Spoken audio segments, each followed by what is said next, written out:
Hello everyone, welcome to my classes. ഇന്ന് നമ്മൾ ഈ വീഡിയോയിൽ ഡിസ്കസ് ചെയ്യാൻ വേണ്ടി പോകുന്നത് ഓർഗനൈസിംഗ് എന്ന് പറയുന്ന ഒരു ടോപ്പിക്കിനെ പറ്റിയാണ്. So meaning and definition of organising, steps and concepts of organising, functions and principles of organisation, ഇത്രയും കാര്യങ്ങളാണ് ഈ ഒരു വീഡിയോയിൽ ഇൻക്ലൂഡ് ചെയ്തിട്ടുള്ളത്. അപ്പോൾ നമുക്ക് വീഡിയോയിലേക്ക് കിടക്കാം. So first is meaning of organising. നമുക്കറിയാം ഫങ്ഷൻസ് ഓഫ് മാനേജ്മെന്റിൽ പ്ലാനിങ്ങിന് ശേഷം വരുന്ന സെക്കൻഡ് ഫംഗ്ഷൻ ആണ് ഓർഗനൈസിംഗ് എന്ന് പറയുന്നത്. അപ്പോൾ പ്ലാനിങ്ങിൽ നമ്മൾ എന്തൊക്കെ കാര്യങ്ങളാണ് ചെയ്തിട്ടുണ്ടായിരുന്നത്? പ്ലാനിങ് എന്ന് പറയുന്ന ഒരു ഫംഗ്ഷനിൽ ഒരു ഓർഗനൈസേഷൻ അച്ചീവ് ചെയ്യാൻ ആഗ്രഹിക്കുന്ന അല്ലെങ്കിൽ ഒബ്ജക്റ്റീവ്സ് അല്ലെങ്കിൽ ഗോൾസ് എന്നുള്ളത് നമ്മൾ സെറ്റ് ചെയ്യുന്നുണ്ട്. ആ ഒരു ഗോൾ അല്ലെങ്കിൽ ഒബ്ജക്റ്റീവിലേക്ക് എത്തിച്ചേരാനുള്ള ഡിഫറെൻറ്റ് വേസ് അല്ലെങ്കിൽ ഡിഫറെൻറ്റ് ഓൾട്ടർനേറ്റീവ്സ് എന്നുള്ളത് ഫൈൻഡ് ഔട്ട് ചെയ്തിട്ട് ഓരോ ഓൾട്ടർനേറ്റീവിനെ എന്ത് ചെയ്യുന്നുണ്ട്, നന്നായിട്ട് ഇവാലുവേറ്റ് ചെയ്യുന്നുണ്ട്. എന്നിട്ട് അതിൽ നിന്ന് ബെസ്റ്റ് ആയിട്ടുള്ള ഒരു ഓൾട്ടർനേറ്റീവ് ചൂസ് ചെയ്യുന്ന ആ ഒരു പ്രോസസ്സാണ് പ്ലാനിങ് എന്ന് പറയുന്നത്, അല്ലെ? അപ്പൊ പ്ലാനിങ്ങിന് ശേഷമാണ് നമ്മുടെ ഓർഗനൈസിംഗ് എന്ന് പറയുന്ന ഈ ഒരു ഫംഗ്ഷൻ വരുന്നത്. അപ്പൊ ഈ ഒരു ഫംഗ്ഷനിൽ നമ്മളിപ്പോ എന്ത് ചെയ്തു? പ്ലാനിങ്ങിൽ ബെസ്റ്റ് ആയിട്ടുള്ള ഒരു ഓൾട്ടർനേറ്റീവ് ചൂസ് ചെയ്തു, അല്ലെങ്കിൽ നമുക്കൊരു പ്രോസസ്സ് എന്ന് പറയാം. ആ ഒരു ഒബ്ജക്റ്റീവ് അച്ചീവ് ചെയ്യാനുള്ള ബെസ്റ്റ് ആയിട്ടുള്ള ഒരു പ്രോസസ്സ് എന്ന് പറയാം. ഓക്കെ, അപ്പൊ ഈ ഒരു പ്രോസസ്സിനെ ഡിഫറെന്റ് ആക്ടിവിറ്റീസ് ആയിട്ട് ഡിവൈഡ് ചെയ്യാണ് ചെയ്യുന്നത്, അല്ലെങ്കിൽ ഈ ഒരു പ്രോസസ്സിലെ ഡിഫറെന്റ് ആക്ടിവിറ്റീസിനെ ഐഡന്റിഫൈ ചെയ്യാണ് ഈ ഓർഗനൈസിംഗ് എന്ന് പറയുന്ന ഈ ഒരു സ്റ്റെപ്പിൽ ചെയ്യുന്നത്. ഓക്കെ, ഇങ്ങനെ ഡിഫറെന്റ് ആക്ടിവിറ്റീസ് ഐഡന്റിഫൈ ചെയ്തിട്ട് ഇതിൽ സിമിലർ നേച്ചറുള്ള ആക്ടിവിറ്റീസിനെ എന്ത് ചെയ്യുന്നു? ഗ്രൂപ്പ് ചെയ്യുന്നു. ഓക്കെ, ഇപ്പോൾ എക്സാമ്പിൾ പറയാച്ചാൽ പർച്ചേസിങ് റിലേറ്റഡ് ആയിട്ടുള്ള ആക്ടിവിറ്റീസ് ഉണ്ടെങ്കിൽ ഇതിനെല്ലാം കൂടി ഒരു ഗ്രൂപ്പ് ആക്കുന്നു. പ്രൊഡക്ഷൻ റിലേറ്റഡ് ആയിട്ടുള്ള ആക്ടിവിറ്റീസിന് ഒരു ഗ്രൂപ്പ് ആക്കുന്നു. ഫിനാൻസ് റിലേറ്റഡ് ആയിട്ടുള്ള ആക്ടിവിറ്റീസിന് ഒരു ഗ്രൂപ്പ് ആക്കുന്നു. അങ്ങനെ സിമിലർ നേച്ചർ വരുന്ന ആക്ടിവിറ്റീസിനെ എന്ത് ചെയ്യുന്നു? ഗ്രൂപ്പ് ആക്കുന്നു. ഓക്കെ, എന്നിട്ട് ഈ ഓരോ ഗ്രൂപ്പ് ഓഫ് ആക്ടിവിറ്റീസിനും ഇത് പെർഫോം ചെയ്യാൻ ബെസ്റ്റ് ആയിട്ടുള്ള ആളുകൾ, ഓക്കെ, പെർഫോം ചെയ്യാൻ കഴിവുള്ള ആളുകൾക്ക് എന്ത് ചെയ്തു കൊടുക്കുന്നു? അസൈൻ ചെയ്ത് കൊടുക്കുന്നു. അപ്പോൾ ഇങ്ങനെ ഡ്യൂട്ടീസും റെസ്പോൺസിബിലിറ്റീസും അവർക്ക് അസൈൻ ചെയ്ത് കൊടുക്കുന്നു. ഒപ്പം തന്നെ അത് പെർഫോം ചെയ്യാൻ ആവശ്യമായിട്ടുള്ള അതോറിറ്റിയും അവർക്ക് നമ്മൾ ഡെലിഗേറ്റ് ചെയ്ത് കൊടുക്കുന്നു. അതിനുശേഷം ഈ എല്ലാ ആക്ടിവിറ്റീസും ഇങ്ങനെ ഡിവൈഡ് ചെയ്ത് കൊടുത്തിട്ടുള്ള എല്ലാ ആക്ടിവിറ്റീസിനെയും നമ്മൾ എന്ത് ചെയ്യുന്നു? കോർഡിനേറ്റ് ചെയ്യുന്നു. കോർഡിനേറ്റ് ചെയ്തിട്ട് നമ്മൾ എന്ത് ചെയ്യാണ് ചെയ്യുന്നത്? ആ ഒരു ഓർഗനൈസേഷണൽ ഒബ്ജക്റ്റീവ് എന്നുള്ളത് അച്ചീവ് ചെയ്യാൻ ശ്രമിക്കുകയാണ് ചെയ്യുന്നത്. അപ്പൊ ഈ ഒരു പ്രോസസ്സാണ് ഓർഗനൈസിംഗ് എന്ന് പറയുന്നത്. ഓക്കെ, ഇനി നമുക്ക് ഓർഗനൈസിങ്ങിന് ഡെഫിനേഷൻ നോക്കാം. ഫസ്റ്റ് ഡെഫിനേഷൻ എന്ന് പറയുന്നത് കൂൺസ് ആൻഡ് ഒഡോണൽ എന്ന് പറയുന്ന ഒരു ഓതറിന്റെ ആണ്. സോ അദ്ദേഹം പറഞ്ഞിരിക്കുന്നത് organising involves the grouping of activities necessary to accomplish goals and plans, the assignment of these activities to appropriate departments and the provision of authority, delegation and coordination. നമ്മളിപ്പോൾ പറഞ്ഞ കാര്യങ്ങൾ തന്നെയാണ്. ഓർഗനൈസേഷൻ്റെ ഒബ്ജക്റ്റീവ് എന്നുള്ളതാണ് ആദ്യം നമ്മൾ നോക്കുന്നത്. ആ ഒരു ഒബ്ജക്റ്റീവ് അച്ചീവ് ചെയ്യാൻ ആവശ്യമായിട്ടുള്ള ഡിഫറെൻറ്റ് ആക്ടിവിറ്റീസിനെ ഐഡന്റിഫൈ ചെയ്യുന്നു. സിമിലർ നേച്ചറുള്ള ആക്ടിവിറ്റീസിനെ നമ്മൾ ഗ്രൂപ്പ് ചെയ്യുന്നു. എന്നിട്ട് നമ്മളിത് പ്രോപ്പറായിട്ട് ചെയ്യാൻ കഴിവുള്ള ആളുകൾക്ക് റെസ്പോൺസിബിലിറ്റി, അതുപോലെ തന്നെ അതിനൊപ്പം തന്നെ അതോറിറ്റിയും ഡെലിഗേറ്റ് ചെയ്ത് കൊടുക്കുന്നു. അവർ ആ ചെയ്യുന്ന ആക്ടിവിറ്റീസിനെ പല ആളുകൾക്കായിട്ടാവും നമ്മൾ കൊടുത്തിട്ടുണ്ടാവുക, അല്ലെ? അപ്പൊ ഇതിനെ നമ്മൾ പ്രോപ്പറായിട്ട് എന്ത് ചെയ്യുന്നു? കോർഡിനേറ്റ് ചെയ്യുന്നു. എന്നിട്ട് നമ്മൾ നമ്മുടെ ഒബ്ജക്റ്റീവിലേക്ക് അതിനെ ഡയറക്റ്റ് ചെയ്യുന്നു. ഓക്കെ, അപ്പൊ ഈ ഒരു പ്രോസസ്സാണ് ഓർഗനൈസിംഗ് എന്ന് പറയുന്നത്. ഇനി മറ്റൊരു ഡെഫിനേഷൻ നമുക്ക് നോക്കാം. According to Theo Haimann, organising is a process of defining and grouping the activities of the enterprise and establishing authority relationship among them. Okay, അപ്പൊ ഇതാണ് രണ്ട് ഡെഫിനേഷൻസ്. ഇനി നമുക്ക് കോൺസെപ്റ്റ്സ് ഓഫ് ഓർഗനൈസിംഗ് നോക്കാം. ഇപ്പോൾ ഓർഗനൈസിംഗ് എന്ന് പറയുമ്പോൾ തന്നെ അതിനൊപ്പം തന്നെ നമ്മൾ യൂസ് ചെയ്യുന്ന മറ്റൊരു വേർഡാണ് ഓർഗനൈസേഷൻ എന്ന് പറയുന്നത്, അല്ലെ? ഓർഗനൈസിംഗ് എന്നും ഓർഗനൈസേഷൻ എന്നും കേട്ടിട്ടുണ്ടായിരിക്കും.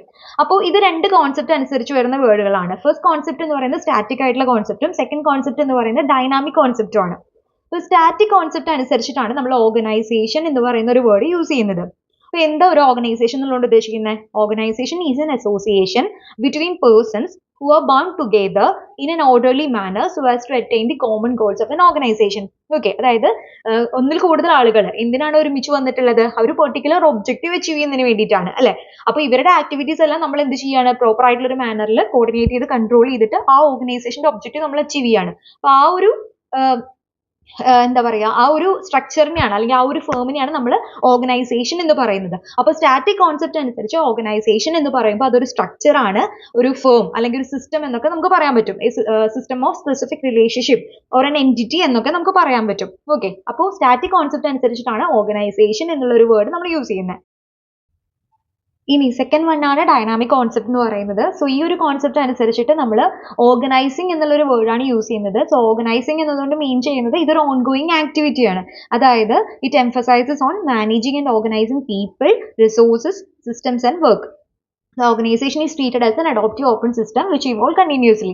Okay, അപ്പോൾ സ്റ്റാറ്റിക് കോൺസെപ്റ്റ് അനുസരിച്ചിട്ടാണ് നമ്മൾ ഓർഗനൈസേഷൻ എന്നൊരു വേർഡും അതുപോലെ ഡൈനാമിക് കോൺസെപ്റ്റ് അനുസരിച്ചിട്ട് ഓർഗനൈസിംഗ് എന്നൊരു വേർഡുമാണ് നമ്മൾ യൂസ് ചെയ്യുന്നത്. ഓക്കെ, അപ്പോൾ ഇതാണ് ഡിഫറെൻറ്റ് കോൺസെപ്റ്റ് ഓഫ് ഓർഗനൈസിംഗ് എന്ന് പറയുന്നത്. ഇനി നമുക്ക് സ്റ്റെപ്സ് നോക്കാം. Steps in organising. സോ ഓർഗനൈസിങ്ങിന്റെ സ്റ്റെപ്പിനെ നമുക്ക് 6 ആയിട്ടാണ് ക്ലാസിഫൈ ചെയ്യുന്നത്. 6 സ്റ്റെപ്സ് ആണ് വരുന്നത്. ഫസ്റ്റ് സ്റ്റെപ്പ് എന്ന് പറയുന്നത് എസ്റ്റാബ്ലിഷിംഗ് ഒബ്ജക്റ്റീവ്. സെക്കൻഡ് സ്റ്റെപ്പ് എന്ന് പറയുന്നത് ഡിസൈനിങ് പ്ലാൻസ് ആൻഡ് പോളിസീസ്. ഇത് രണ്ടും നമ്മൾ പ്ലാനിങ്ങിന്റെ സ്റ്റേജിൽ തന്നെ ചെയ്യുന്ന കാര്യങ്ങളാണ്. ഓർഗനൈസേഷന്റെ അൾട്ടിമേറ്റ് ആയിട്ടുള്ള ഗോൾസ് ആൻഡ് ഒബ്ജക്റ്റീവ് എന്നുള്ളത് തീരുമാനിക്കുന്നു. അതുപോലെ തന്നെ അത് അച്ചീവ് ചെയ്യാൻ വേണ്ടിയിട്ടുള്ള ഡിഫറെന്റ് ഓൾട്ടർനേറ്റീവ്സ് നോക്കിയിട്ട് അതിൽ നിന്ന് ബെസ്റ്റ് ആയിട്ടുള്ള ഒരു ഓൾട്ടർനേറ്റീവ് ചൂസ് ചെയ്തിട്ട് അതിനാവശ്യമായിട്ടുള്ള ഡിഫറെന്റ് പ്ലാൻസ് ആൻഡ് പോളിസീസ് തയ്യാറാക്കുന്നു. അപ്പോൾ ഇതൊക്കെ പ്ലാനിങ് സ്റ്റേജിൽ തന്നെ ചെയ്യുന്ന കാര്യങ്ങളാണ്.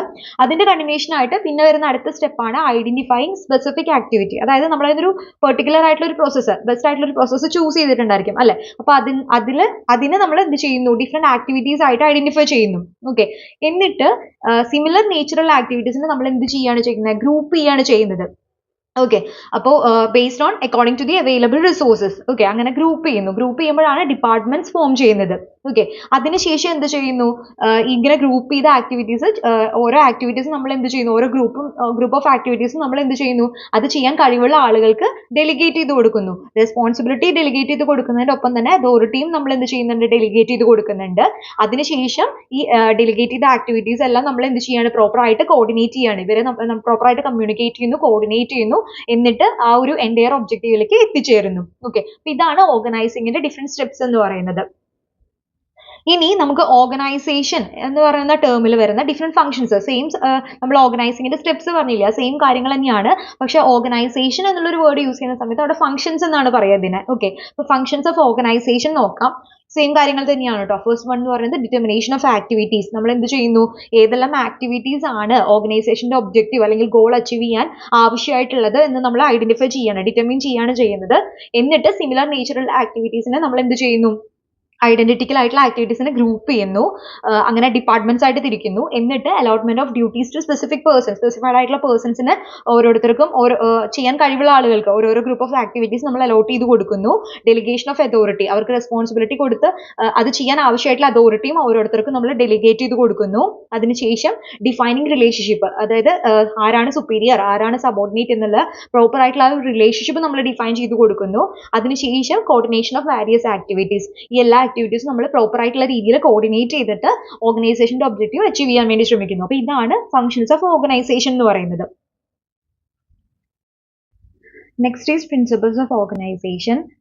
സോ പ്രിൻസിപ്പിൾസ് ഓഫ് ഓർഗനൈസേഷൻ എന്നുള്ളത് കൊണ്ട് ഉദ്ദേശിക്കുന്നത് ഒരു ഓർഗനൈസേഷൻ്റെ ഉള്ളിൽ പ്രോപ്പർ ആയിട്ടുള്ള ഒരു ഓർഗനൈസേഷൻ സ്ട്രക്ചർ ക്രിയേറ്റ് ചെയ്യുന്നതിന് വേണ്ടിയിട്ട്, അതല്ലെങ്കിൽ നല്ല രീതിയിൽ ഒരു ഓർഗനൈസിങ് എന്ന് പറയുന്ന ഒരു ആക്ടിവിറ്റി പെർഫോം ചെയ്യുന്നതിന് വേണ്ടിയിട്ട് ഒരു മാനേജർ ഫോളോ ചെയ്യേണ്ടതായിട്ടുള്ള കുറച്ച് പ്രിൻസിപ്പിൾസ് ഉണ്ട്. അപ്പൊ അത് ഏതൊക്കെയാണെന്നാണ് ഈ പ്രിൻസിപ്പിൾസ് ഓഫ് ഓർഗനൈസേഷൻ എന്നതുവഴി നമ്മൾ പറയുന്നത്. ഓക്കെ, അപ്പോൾ ഒരു 15 പ്രിൻസിപ്പിൾസ് ആണ് ഇതിൽ വരുന്നത്. സോ ഫസ്റ്റ് പ്രിൻസിപ്പിൾ എന്ന് പറയുന്നത് പ്രിൻസിപ്പിൾ ഓഫ് ഒബ്ജക്റ്റീവ് ആണ്. നമുക്കറിയാം, ഏതൊരു ഓർഗനൈസേഷൻ നമ്മൾ എടുത്തു നോക്കുകയാണെങ്കിലും അതിന് എന്തുണ്ടായിരിക്കും, അത് അച്ചീവ് ചെയ്യാൻ ആഗ്രഹിക്കുന്ന ഒരു ഒബ്ജക്റ്റീവ് ഉണ്ടായിരിക്കും അല്ലെ, ഒരു അൾട്ടിമേറ്റ് ആയിട്ടുള്ള ഒബ്ജക്റ്റീവ് ഉണ്ടായിരിക്കും. അത് മാത്രമല്ല, നമ്മൾ ഓർഗനൈസിങ് എന്ന് പറയുന്ന ഒരു ആക്ടിവിറ്റിയുടെ ഭാഗമായിട്ട് ഒരു ഓർഗനൈസേഷനെ ഡിഫറെന്റ് ഡിപ്പാർട്ട്മെന്റ്സ് ആയിട്ട് ക്ലാസിഫൈ ചെയ്യുന്നുണ്ട് അല്ലെ. അപ്പോൾ ഓരോ ഡിപ്പാർട്ട്മെന്റ്സിനും അവർ അച്ചീവ് ചെയ്യേണ്ടതായിട്ടുള്ള ഒബ്ജക്റ്റീവ്സ് ഉണ്ടായിരിക്കും. പക്ഷെ എന്നിരുന്നാലും എല്ലാവരുടെയും അൾട്ടിമേറ്റ് ആയിട്ടുള്ള ഒരു എയിം എന്ന് പറയുന്നത് എന്തായിരിക്കണം എന്നാ പറയുന്നത്, ഓർഗനൈസേഷന്റെ ഡിപ്പാർട്ട്മെന്റൽ ഒബ്ജക്റ്റീവ്സും അച്ചീവ് ചെയ്യണം. അതുവഴി നമ്മൾ എയിം ചെയ്യേണ്ടത്, നമ്മൾ ലക്ഷ്യം വെക്കേണ്ടത് നമ്മുടെ ഓർഗനൈസേഷൻ ഒബ്ജക്റ്റീവ് അച്ചീവ് ചെയ്യുന്നതിലേക്ക് ആയിരിക്കണം എന്നാണ് പറയുന്നത്. ഓക്കെ, അപ്പോൾ അൾട്ടിമേറ്റ് എയിം എന്ന് പറയുന്നത് എപ്പോഴും ഓർഗനൈസേഷൻ ഒബ്ജക്റ്റീവ് അച്ചീവ് ചെയ്യുന്നതായിരിക്കണം. ഡിപ്പാർട്ട്മെന്റൽ ഒബ്ജക്റ്റീവ്സ് എന്ന് പറയുന്നത് അതിലേക്ക് ലീഡ് ചെയ്യുന്നതോ ആയിരിക്കണം എന്നാണ് പറയുന്നത്. അപ്പോൾ ഇതാണ് പ്രിൻസിപ്പിൾ ഓഫ് ഒബ്ജക്റ്റീവ്. ഇനി നമുക്ക് സെക്കൻഡ് പ്രിൻസിപ്പിൾ നോക്കാം. സെക്കൻഡ് പ്രിൻസിപ്പിൾ എന്ന് പറയുന്നത് ഡിവിഷൻ ഓഫ് വർക്ക് ആണ്. നമ്മൾ ഹെൻറി ഫൈവോളിന്റെ 14 പ്രിൻസിപ്പിൾസിൽ പഠിച്ചിട്ടുള്ള ഒരു പ്രിൻസിപ്പിൾ തന്നെയാണ് ഡിവിഷൻ ഓഫ് വർക്ക് എന്ന് പറയുന്നത്. അതായത് നമുക്കറിയാം, ഓർഗനൈസിംഗ് അനുസരിച്ച് നമ്മൾ എന്ത് ചെയ്യുന്നുണ്ട്, ടോട്ടൽ ടാസ്ക് പെർഫോം ചെയ്യുന്നതിന് നമ്മൾ എന്ത് ചെയ്യുന്നുണ്ട്, ഡിഫറെന്റ് ആക്ടിവിറ്റീസ് ആയിട്ട് ക്ലാസിഫൈ ചെയ്യുന്നുണ്ട്. എന്നിട്ട് സിമിലർ നേച്ചർ വരുന്ന ആക്ടിവിറ്റീസിന് നമ്മൾ എന്ത് ചെയ്യുന്നുണ്ട്, ഗ്രൂപ്പ് ചെയ്യുന്നുണ്ട്, ഡിപ്പാർട്ട്മെന്റ്സ് ആയിട്ട് ക്ലാസിഫൈ ചെയ്യുന്നുണ്ട് അല്ലെ. അപ്പൊ ഇങ്ങനെ തിരിക്കുന്നത് വഴി ഡിവിഷൻ ഓഫ് വർക്കിൽ നമ്മൾ എന്താ ചെയ്യുന്നത് വെച്ചാൽ, ഇങ്ങനെ ടോട്ടൽ വർക്കിനെ ഡിവൈഡ് ചെയ്തിട്ട് അത് നമ്മൾ ആരെയും ഏൽപ്പിക്കുന്നത്, അത് ചെയ്യാൻ പ്രോപ്പർ ആയിട്ട് നല്ല കഴിവുള്ള ആളുകൾ, അതായത് അവരുടെ സ്കില്ലും എഡ്യൂക്കേഷൻ ക്വാളിഫിക്കേഷൻ എക്സ്പീരിയൻസ് ഇതെല്ലാം നോക്കി നല്ല രീതിയിൽ ചെയ്യാൻ കഴിവുള്ള ആളുകളെ കണ്ടുപിടിച്ചിട്ട് അവരെയാണ് നമ്മൾ എന്ത് ചെയ്യുന്നത്, ഇത് ഏൽപ്പിക്കുന്നത്. സോ അങ്ങനെ ചെയ്യുന്നത് കൊണ്ടുള്ള ഒരു ഗുണം എന്താ വെച്ചാൽ, ഇത് സ്പെഷ്യലൈസേഷൻ ക്രിയേറ്റ് ചെയ്യാൻ വേണ്ടിയിട്ട് ഡിവിഷൻ ഓഫ് വർക്ക് എന്ന് പറയുന്ന ഒരു പ്രിൻസിപ്പിൾ ഹെൽപ്പ് ചെയ്യുന്നുണ്ട്. ഓക്കെ, ഇതാണ് സെക്കൻഡ് പ്രിൻസിപ്പിൾ. ഇനി തേർഡ് പ്രിൻസിപ്പിൾ എന്ന് പറയുന്നത് പ്രിൻസിപ്പിൾ ഓഫ് ഡെഫിനേഷൻ ആണ്. അപ്പൊ ആ ഒരു ഇതിൽ തന്നെ ഉണ്ട് ഡെഫിനീഷൻ അല്ലെങ്കിൽ ഡിഫൈൻ ചെയ്യണം എന്നാണ് അത് മീൻ ചെയ്യുന്നത്. അതായത് നമുക്കറിയാം നമ്മൾ ഇപ്പൊ പറഞ്ഞു ഡിഫറെന്റ് ആക്ടിവിറ്റീസ് നമ്മൾ ഓരോ ആളുകളെ ഏൽപ്പിക്കുകയാണ് ചെയ്യുന്നത് അല്ലെ ചെയ്യാൻ വേണ്ടിയിട്ട്. അപ്പോൾ അങ്ങനെ ഏൽപ്പിക്കുന്ന സമയത്ത് it is necessary to define and fix the duties and responsibilities and authority of each work. ഓരോ വർക്കും നമ്മൾ ഏൽപ്പിക്കുന്ന ടൈമിൽ പ്രോപ്പർ ആയിട്ടുള്ള രീതിയിൽ ഡ്യൂട്ടീസും റെസ്പോൺസിബിലിറ്റീസും അതോറിറ്റിയും ക്ലിയർലി നമ്മൾ എന്ത് ചെയ്ത് കൊടുക്കണം, ഡിഫൈൻ ചെയ്തിട്ട് ക്ലിയർലി നമ്മൾ ഡിഫൈൻ ചെയ്ത് ഏൽപ്പിക്കണം എന്നാണ് പറയുന്നത്. ഓക്കെ, നെക്സ്റ്റ് പ്രിൻസിപ്പിൾ പറയുന്നത് principle of span of control ആണ്. ഇത് നമ്മൾ പഠിച്ചിട്ടുണ്ട്, 40 പ്രിൻസിപ്പിൾസിൽ പറയുന്നത് തന്നെയാണ്. സ്പാൻ ഓഫ് കൺട്രോൾ എന്നുള്ളതുകൊണ്ട് ഉദ്ദേശിക്കുന്നത് എന്താണ്, it determines the number of subordinates superior can effectively manage ആണ്. ഒരു സുപ്പീരിയർക്ക് എത്രത്തോളം ആളുകളെ സബോർഡിനേറ്റ്സിനെ ഇഫക്റ്റീവ്ലി മാനേജ് ചെയ്യാൻ സാധിക്കും, അതാണ് സ്പാൻ ഓഫ് കൺട്രോൾ എന്നതുകൊണ്ട് ഉദ്ദേശിക്കുന്നത്. ഓക്കെ, അപ്പൊ അത് ക്ലിയർലി എന്ത് ചെയ്യേണ്ടതായിട്ടുണ്ട്, സ്പെസിഫൈ ചെയ്യേണ്ടതായിട്ടുണ്ട്. അതാണ് principle of span of control. Okay, ഇനി നെക്സ്റ്റ് പ്രിൻസിപ്പിൾ എന്ന് പറയുന്നത് പ്രിൻസിപ്പിൾ ഓഫ് കണ്ടിന്യൂറ്റി ആണ്. നമുക്കറിയാം നമ്മൾ ഏതൊരു ഓർഗനൈസേഷൻ ആണെങ്കിലും അതിനൊരു കണ്ടിന്യൂസ് ആയിട്ടുള്ള എക്സിസ്റ്റൻസ് ഉണ്ട് അല്ലെ, ഒരു പെർപച്വൽ സക്സഷൻ ഉണ്ട് എന്നാണ് നമ്മൾ വിചാരിക്കുന്നത് അല്ലെ. അങ്ങനെ ഒരു എയിമോട് കൂടിയിട്ട് തന്നെയാണ് ഏതൊരു കമ്പനി ആണെങ്കിലും ഫോം ചെയ്യുന്നത്, ഏതൊരു ഓർഗനൈസേഷൻ ആണെങ്കിലും ഫോം ചെയ്യുന്നത്. അപ്പൊ അതുകൊണ്ട് തന്നെ നമ്മളിപ്പോ ഒരു പ്ലാൻ പ്രിപ്പയർ ചെയ്ത് കഴിഞ്ഞാൽ ചിലപ്പോൾ ഒരു 1 ഇയറിലേക്കോ അല്ലെങ്കിൽ 3 ഇയർ ഒരു 5 ഇയറിലേക്കൊക്കെ ആവും പ്രിപ്പയർ ചെയ്യുന്നുണ്ടാവുക. പക്ഷെ നമ്മൾ പ്രിപ്പയർ ചെയ്തതിന് ശേഷം നമ്മൾ എന്ത് ചെയ്യേണ്ടതായിട്ടുണ്ട്, അത് ഇടയ്ക്കിടയ്ക്ക് നമ്മൾ റീചെക്ക് ചെയ്യണം അല്ലെ, റീചെക്ക് ചെയ്യണം, അതുപോലെ തന്നെ അപ്ഡേഷൻസ് വരുത്തണം അല്ലെ. അപ്പോൾ there should be a reoperation of objective, readjustment of plans and provisions of opportunities for the development of future management. This process is taken over by every organization periodically. നമ്മൾ periodically എന്ത് ചെയ്യേണ്ടതായിട്ടുണ്ട്, നമ്മൾ ഈ ഒരു plan continue ചെയ്ത് പോകുന്നതിനനുസരിച്ച് നമ്മളത് periodically updations വരുത്തിക്കൊണ്ടിരിക്കണം. Okay, objective ആണെങ്കിലും അല്ലെങ്കിൽ പ്ലാൻസ് ആണെങ്കിലും പ്ലാൻസ് ആൻഡ് പോളിസീസ് ആണെങ്കിലും നമ്മൾ എന്തെങ്കിലും ചേഞ്ചസ് ആവശ്യമുണ്ടെങ്കിൽ അത് വരുത്തിക്കൊണ്ടിരിക്കണം എന്നാണ് പറയുന്നത്. ഓക്കെ, ഇനി നെക്സ്റ്റ് വൺ എന്ന് പറയുന്നത് പ്രിൻസിപ്പിൾ ഓഫ് എക്സെപ്ഷൻ ആണ്. പ്രിൻസിപ്പിൾ ഓഫ് എക്സെപ്ഷൻ എന്നുള്ളതുകൊണ്ട് ഉദ്ദേശിക്കുന്നത് here all the routine decisions are to be taken by the subordinate. Routine ആയിട്ടുള്ള ആക്ടിവിറ്റീസ്, റുട്ടീൻ ആയിട്ടുള്ള ഡിസിഷൻസ് എന്ന് പറയുന്നത് ആരെന്നെ ഏൽപ്പിക്കുകയാണ്, സബോർഡിനേറ്റ്സിനെ ഏൽപ്പിക്കുകയാണ്. എന്നിട്ട് എക്സെപ്ഷണൽ ആയിട്ടുള്ള കാര്യങ്ങൾ വരികയാണെങ്കിൽ അതിന് മാത്രമേ ആര് ഡിസിഷൻസ് എടുക്കുന്നുള്ളൂ, സീനിയർ മാനേജേഴ്സ് ഡിസിഷൻസ് എടുക്കുന്നുള്ളൂ. അത് ഒരു തരത്തിൽ എന്താ പറയുക, ആ ഒരു വർക്ക് ലോഡ് എന്നുള്ളത് കുറയ്ക്കാൻ വേണ്ടിയിട്ട് ഹെൽപ്പ് ചെയ്യുന്നുണ്ട്. ഓക്കെ, അപ്പോൾ ഡേ ടു ഡേ വരുന്ന അല്ലെങ്കിൽ റുട്ടീൻ ആയിട്ടുള്ള അത്രയ്ക്കും സീരിയസ് അല്ലാത്ത കാര്യങ്ങളൊക്കെ ആണെങ്കിൽ ആരെന്നെ ഏൽപ്പിക്കുന്നു, സബോർഡിനേറ്റ്സിനെ തന്നെ ഏൽപ്പിക്കുകയാണ്. എക്സെപ്ഷണൽ ആയിട്ടുള്ള കാര്യങ്ങൾ വരുമ്പോൾ അത് മാത്രമാണ് ആര് ഡിസിഷൻ എടുക്കുന്നത്, സീനിയർ ആയിട്ടുള്ള മാനേജേഴ്സ് ഡിസിഷൻ എടുക്കുന്നത്. ഓക്കെ, അപ്പൊ ഇതാണ് പ്രിൻസിപ്പിൾ ഓഫ് എക്സെപ്ഷൻ പറയുന്നത്. ഇനി നെക്സ്റ്റ് പ്രിൻസിപ്പിൾ പറയുന്നത് പ്രിൻസിപ്പിൾ ഓഫ് ഫ്ലെക്സിബിലിറ്റി ആണ്.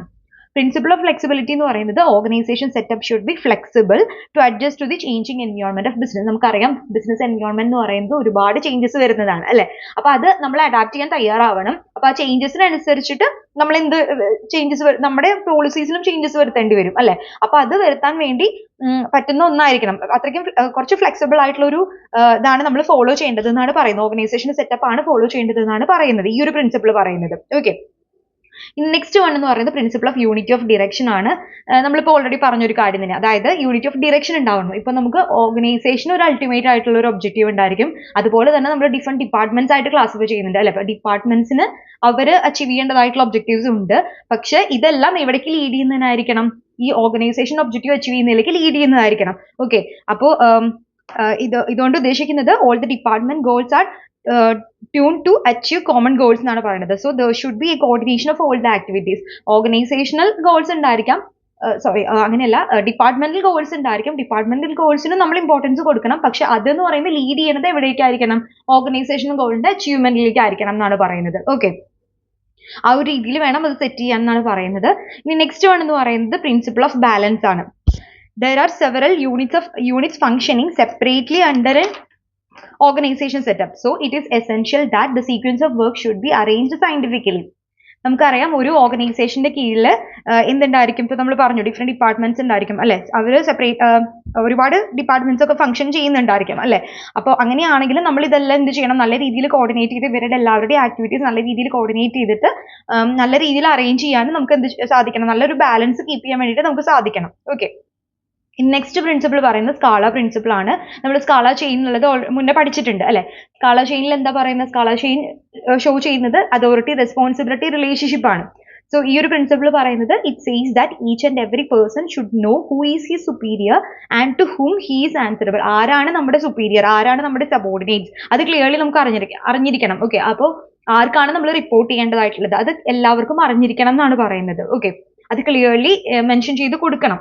ഓക്കെ, ആർക്കാണ് റിപ്പോർട്ട് ചെയ്യേണ്ടതായിട്ടുള്ളത് എന്നെല്ലാം ക്ലിയർലി മെൻഷൻ ചെയ്ത് പറയണം എന്നാണ് പറയുന്നത്. ഓക്കെ, അതാണ് സ്കാള പ്രിൻസിപ്പിൾ. നെക്സ്റ്റ് വൺ എന്ന് പറയുന്നത് പ്രിൻസിപ്പിൾ ഓഫ് എഫിഷ്യൻസി ആണ്. The work should be completed with minimum members in less time with minimum resources with the right time. Okay. അപ്പോൾ എഫിഷ്യൻസി കീപ്പ് ചെയ്യാൻ വേണ്ടി ശ്രമിക്കണം എന്നാ പറയുന്നത്. അതായത് വർക്ക് എന്നുള്ളത് നമ്മൾ വളരെ കുറച്ച് ആളുകളെ വെച്ചിട്ട് കുറഞ്ഞ ടൈമിനുള്ളിൽ കുറഞ്ഞ റിസോഴ്സസ് യൂസ് ചെയ്ത് പക്ഷെ റൈറ്റ് ടൈമിനുള്ളിൽ കംപ്ലീറ്റ് ചെയ്യാൻ പറ്റുന്ന രീതിയിൽ ചെയ്യാൻ വേണ്ടി ശ്രമിക്കണം എന്നാണ് പറയുന്നത്. അതാണ് principle of efficiency. Okay. Next is delegation of authority.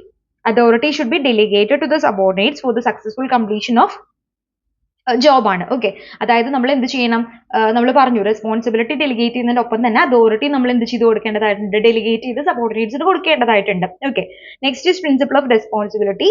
Each person is responsible for the work completed by him, so the responsibility of the subordinate should be clearly defined. അതായത് നമ്മൾ ഓരോ സബോർഡിനേറ്റ്സിനും റെസ്പോൺസിബിലിറ്റി ക്ലിയർലി പറഞ്ഞു കൊടുക്കണം. ഇതാണ് നിങ്ങൾ ചെയ്യേണ്ടതായിട്ടുള്ള duty, ഇതിന് നിങ്ങൾ responsible ആണ്. ഓരോരുത്തരെയും ഏൽപ്പിക്കുന്ന ഡ്യൂട്ടിക്ക് അവർ ചെയ്യുന്ന കാര്യങ്ങൾക്ക് അവർ റെസ്പോൺസിബിൾ ആണെന്നുള്ളത് ക്ലിയർലി ഡിഫൈൻ ചെയ്ത് കൊടുക്കേണ്ടതായിട്ടുണ്ടെന്നാണ് പറയുന്നത്. Okay, next is principle of uniformity. The work distribution should be in such a manner that there should be an equal status and equal authority and powers among the same line managers. അതായത് ഒരേ ലെവലിൽ വരുന്ന managers, ഒരേ line managers എന്ന് ഉദ്ദേശിക്കുന്നത് ഒരേ ഇപ്പൊ നമ്മൾ പറയാം M1, M2, M3 എന്ന് പറഞ്ഞാൽ 3 ലെവൽസ് ഉണ്ട് വിചാരിക്കാം. അപ്പൊ M1 ലെവലിൽ വരുന്ന എല്ലാ മാനേജേഴ്സിനും എന്താണ് ഒരേ രീതിയിലാണ് എന്ത് കൊടുക്കേണ്ടതായിട്ടുള്ളത്, അതോറിറ്റി ആണെങ്കിലും പവേഴ്സ് ആണെങ്കിലും കൊടുക്കേണ്ടതായിട്ടുള്ളത്. ഓക്കെ, അപ്പൊ അവിടെ ഒരു എന്തുണ്ടാവാൻ പാടില്ല, തരംതിരിവ് ഉണ്ടാവാൻ പാടില്ല എന്നാണ് പറയുന്നത്. ഓക്കെ, അതാണ് പ്രിൻസിപ്പിൾ ഓഫ് യൂണിഫോമിറ്റി എന്ന് പറയുന്നത്. Next one is simplicity and accountability. നമ്മളൊരു ഓർഗനൈസേഷൻ സ്ട്രക്ചർ ചൂസ് ചെയ്യുന്ന സമയത്ത് different types of organisation structure ഉണ്ട്, അത് നമ്മൾ ഇനി നെക്സ്റ്റ് വീഡിയോയിൽ പറയും കേട്ടോ.